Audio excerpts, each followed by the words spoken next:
was a freak innings by Glenn Maxwell that denied Afghanistan a chance for a semi-final in the ODI World Cup. But they were not to be denied again. Afghanistan have just beaten Bangladesh in a nail-biting encounter that was full of rain, injuries, questionable injuries, and a whole lot of chaos. This means that Afghanistan have made the semi-finals in the World Cup for the first time. What a match, Ayaz, and what a team. Oh, absolutely. I think the trajectory that Afghan cricket has taken in the last 7, 8, 10 years is quite remarkable. In fact, extremely remarkable, because when you look back at the history of cricket and you find that new countries that have joined the fold, so to speak, and become full-playing members, whether it's India or Pakistan or Sri Lanka or South Africa and so on, Bangladesh more importantly, the kind of accolades and the kind of progress that Afghanistan have made in such a short period of time is, I think, unparalleled. I don't think anybody has made this kind of progress. Look at Bangladesh. It's been, 25, 26 years since they've been playing international cricket at the highest level, and they're still pretty much where they were when they started. So, Afghanistan, the kind of ODI World Cup that they had, they gave us enough evidence of what they are capable of in white ball cricket, certainly, if not in red ball cricket. And then you've come into this tournament where they've beaten Australia.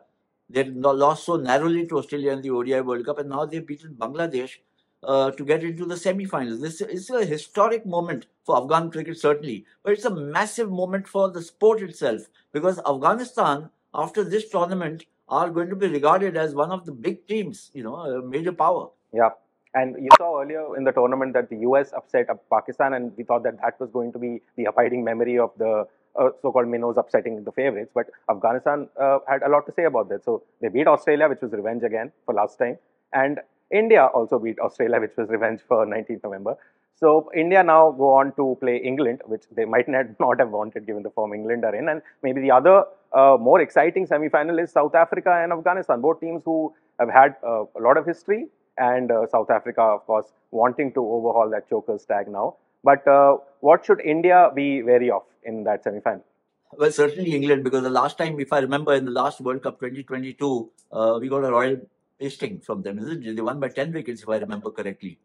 And I think the English team has also struck very good form, especially guys like Joss Butler, Johnny Bairstow getting runs, Harry Brook. And what's been clear in this tournament so far is that, while we all extol the virtues of Rohit Sharma and Virat Kohli and the batters and Joss Butler, it's the bowlers, because the pitches have been such. They've been bowler friendly. I mean, today Afghanistan defended 114, 115. And largely through their bowling. They beat Australia because of their bowling. So I think that England also have an attack. India's attack is certainly the best so far, what we've seen in this tournament. The kind of balance, the depth in pace bowling, in spin bowling, apart, of course, from a very extensive batting lineup, which runs really deep. But the bowling, is where England also, with Adil Rashid, Moeen Ali, they've got the spinners with huge amounts of experience. And then they've got the fast bowlers, Jofra Archer, Jordan, so Mark Wood. It's going to be I think, a good contest. And remember, all these players from the England team, or at least most of them, play in the IPL. They're very well aware of what the strengths and weaknesses of the Indian players are. So it's going to be, I think, a very good contest. And India can't afford to kind of drop their guard at all. Yeah.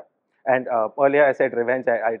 We don't subscribe to the battle analogies of cricket. I am using revenge within quotes. But that does mean Afghanistan's win against Bangladesh does mean that Australia are knocked out of the tournament. So that is an upset. And do you think they'll be more upset by the fact that they lost to Afghanistan, that loss would hurt more than not progressing? Because they do have to realize that they have to stop winning all the trophies all the time, right?